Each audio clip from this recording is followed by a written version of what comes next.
Okay, folks, it's your buddy Mike Messier, Mike's Instant Movie Review, The Watchers. Make sure you see, this is the 2024. It's being released. It's a horror film.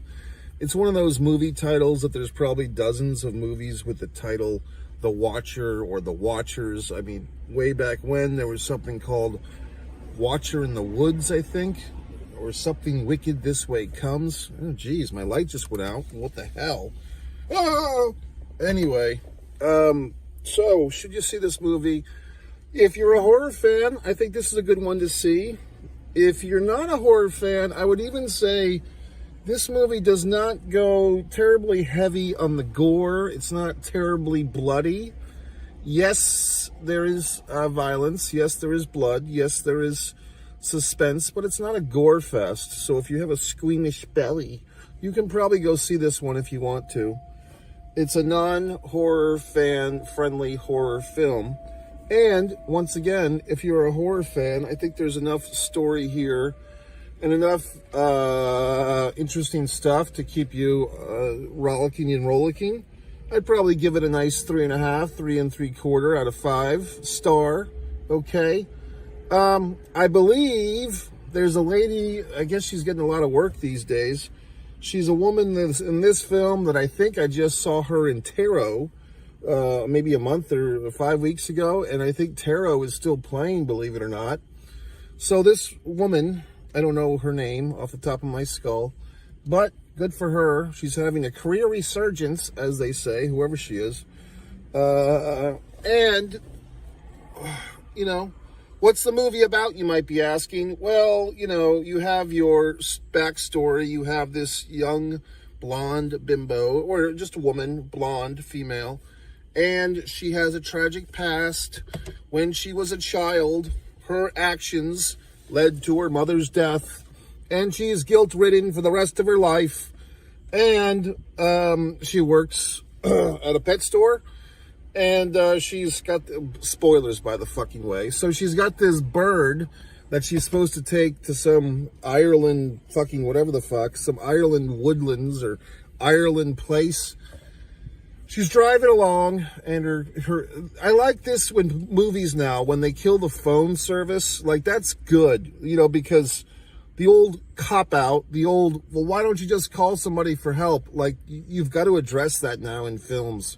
Back in the day, when you didn't have these wonderful devices, you know, you didn't have that option in a movie or in real life to just call for fucking help. You had to deal with things like a man or a woman on your own. Now we have these wonderful devices. Any question you have, you can Google it, or you can whatever the fuck it. But if you kill the cell phone reception, it's a good movie technique. So they do that. Then she ends up, her car breaks down, her vehicle. Look at my wonderful hair, by the way. God, I could sell this hair for millions of dollars. She ends up in the woods with her bird. The car's all fucked up. She gets out of the car to look for help. And then she goes, she's talking to the bird. The bird device is pretty nice because, hey, I rhymed. And it's no crime. She's got this bird that she can talk to because the bird occasionally repeats things. So it's nice that she has her Wilson, you know what I mean? Her castaway Wilson, Tom Hanks, the volleyball, which was named, by the way, after his wife, Rita Wilson, and also the fact that it's a Wilson volleyball. But in any regard, she's talking to the bird, and so we get some nice exposition, meaning we get to know this lady in a matter of moments. Also, she's a bit of a tawdry slut. She has a nice little one-night stand with some interesting bloke, some guy. She puts on a wig. She pretends to be a ballerina, and she fornicates. But we don't get to see a nice hot sex scene. We don't get that priviness. I think this movie was rated PG-13. If they did give us that priviness, it would probably be rated R. But we don't get the fun. So we move on, and she ends up in the woods, and she starts hearing all this craziness and these bats or whatever the fucks. And then this, that lady I was telling you about, that old woman who's in everything now, Tarot and now this, she, come, you have 5 seconds to get to the door to save your life. And she actually gets in at the count of 2, which I thought was interesting. Like, she doesn't get down to 1, she gets in at 2. Then she meets these other characters. So the blondie is named Mina. Then you have the old lady. Then you have I don't know, other lady, and then you have the dude, the guy. And so we have these 4 people, and they're supposed to stand there perfectly straight and look in this one, is it a one-way mirror? I guess it is. They were supposed to look in this one-way mirror to be inspected by the watchers, who basically just are like weirdos. They just like to watch.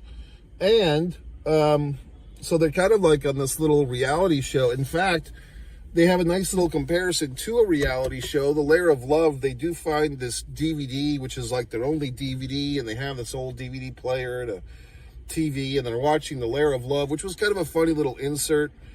I thought it might be interesting if for those that saw the movie, if the TV show within the movie like kind of came to life or somehow intercrossed, that might have been a nice payoff, but that never happened. But I did find those moments in The Lair of Love to be humorous. We do eventually see these watcher creatures. They're basically, I mean, it's like, I guess there's only so many things you can do with monsters or creatures, but they all seem to like go back and forth between walking on 4 legs, walking on 2 legs. Their limbs elongate, meaning get longer.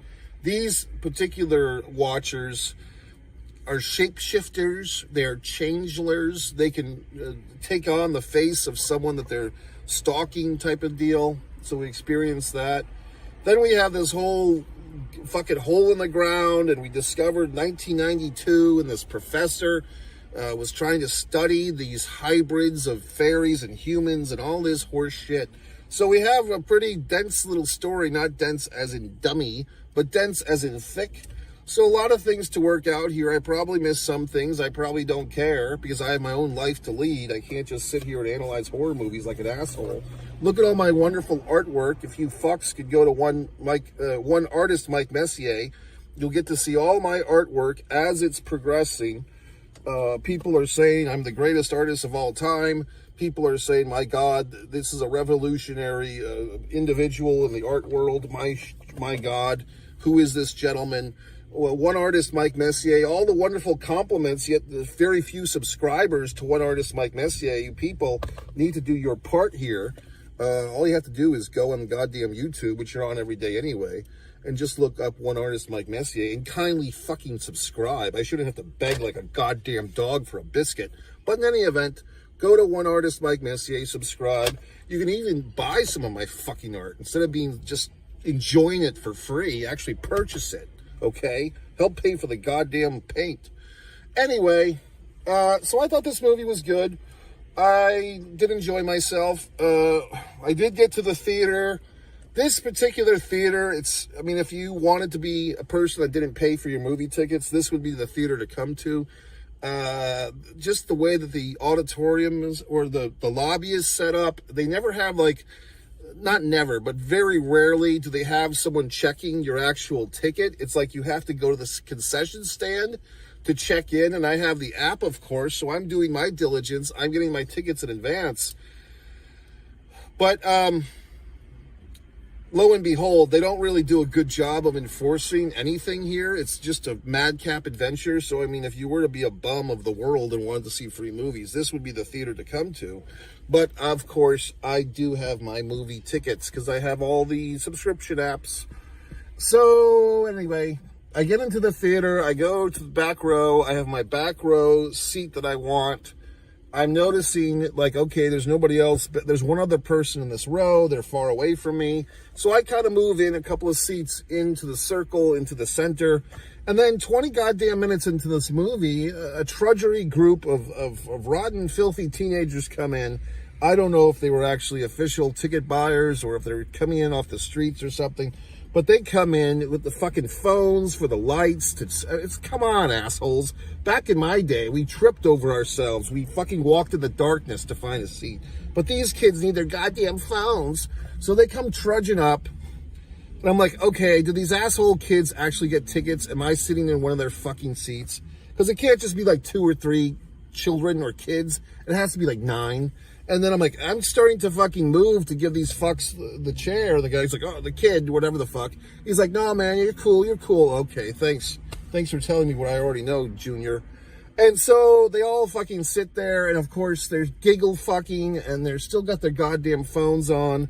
And eventually they kind of settled in and were somewhat respectful, but I just couldn't tolerate them. I was just like, okay, I'll wait for a break in the action. I don't want these little goddamn children to feel bad. But I just properly stood up and moved. So I moved down quite a bit, you know, and it's like, hey, look, they weren't bad kids. They're just kids seeing a movie, but just the talking, the giggling, the whatever the fucking, of course. And I'm like, how are you fucking kids going to fully appreciate this goddamn movie when the movie's been playing for 20 minutes? So obviously they had seen another film and were doing the sneaker in deal, or they were just debating which fucking flavor of fucking soda to put in their goddamn beverage cup so that they got into the theater so late. Anyway, I can't solve the world, you know what I mean? I try, and the world doesn't want to be solved. So I just let these youths of America do their thing. I went down, got a nice solitary seat, enjoyed the movie, and thought it was good. So is it the world's greatest horror film? No. Is it The Exorcist? No. Is it Poltergeist? No. But it's not a piece of crap. It's well worth watching. I don't know. At the end of the movie, it said something to it said written by, was this M. Night Shyamalan's daughter? Did she write and direct this? Is this the routine? It seemed like that. I mean, because, you know, I see all these movies, and I thought I heard something about M. Night Shyamalan has a daughter now, and she's making horror films, you know what I mean? So goody for her. But if this was her movie, I don't know if this was her debut film or if she's made other films, but it was good. So I enjoyed her movie, and she can cast me in her next film. That'll be box office. But I thought the movie was fine and pleasant, and it was scary enough to be a horror film. And like I said, it wasn't a gore fest. It wasn't Chainsaw Charlie. There are some other good horror films that I've reviewed recently. The Strangers Part 1, the one with like the kind of the Michael Myers gimmick. God, that one's playing again. I thought about seeing that one again. But there's a lot of good horror movies out there these days. So if you are a horror fan, you know, now is the time to be alive. And that's it. You can always enjoy on One Man and a Camera Films. That's my other YouTube channel, Disregard the Vampire, a Mike Messier documentary. I told the gentleman to watch that movie. He never watched it. He's like, oh, I don't like zombies. Okay, asshole.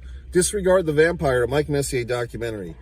A, it's a documentary. B, there's no fucking zombie in the goddamn movie. So just people are such goddamn idiots.